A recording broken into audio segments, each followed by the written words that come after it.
এখন আছি বাতকুল্লার মাগুরখালিতে। তো এখানে এসেছি ঘুরতে আমার ভাইরার বাড়িতে। ওই যে আমার ভাইরা দূরে দাঁড়িয়ে আছে। তো এখানে পরিবেশটা না জাস্ট অসম। দুপুরবেলা থেকে বৃষ্টি হয়ে বা অনেকক্ষণ বৃষ্টি হয়েছে, কিন্তু এখানে মানে কোনো জায়গায় ছিটে ফোটা জল জমেনি। আর আমাদের ওখানে শহরে একটু বৃষ্টি হলেই হাঁটু পর্যন্ত জল।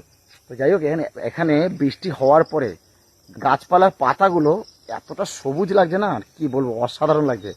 শুধু চারপাশটা দেখো কত নিস্তব্ধ।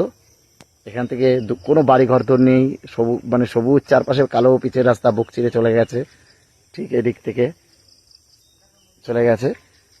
আর চারপাশে না দেখো পাখির আওয়াজ।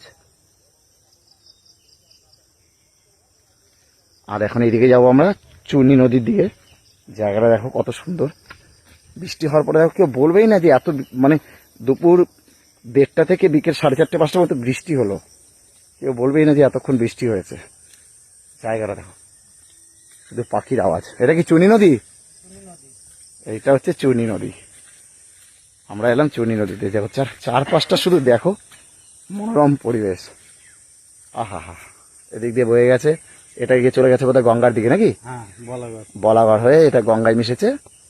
আর এটা চলে গেছে কোন দিকে? এটা চলে গেছে বাংলাদেশ, মানে ইছামতি দিয়ে গিয়ে মিশেছে নাকি? এটা ইছামতি, যাই হোক আমি জানি না, আমি ভুলে গেছি। আগে কিছুদিন আগে যখন এই নদী নিয়ে একটু চর্চা করছিলাম তখন মনে ছিল, এখন ভুলে গেছি। তো এই হচ্ছে ইছামতি নদী। ইছামতি না, সরি, এটা হচ্ছে চূর্ণী নদী। হ্যাঁ হ্যাঁ, ঠিক ঠিক। আর এখন বর্ষার সময়, এখন জলটা অনেকটা বেড়েছে বলে তো এখন তো তবু মোটামুটি জল দেখা যাচ্ছে।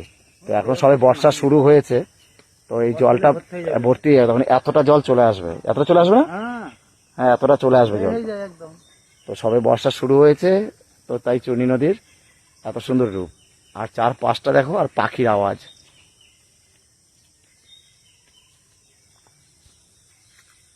কেমন লাগলো বলো জায়গাটা? আর এইরকম জায়গা না বারে বারে ফিরে আসতে মন চায়।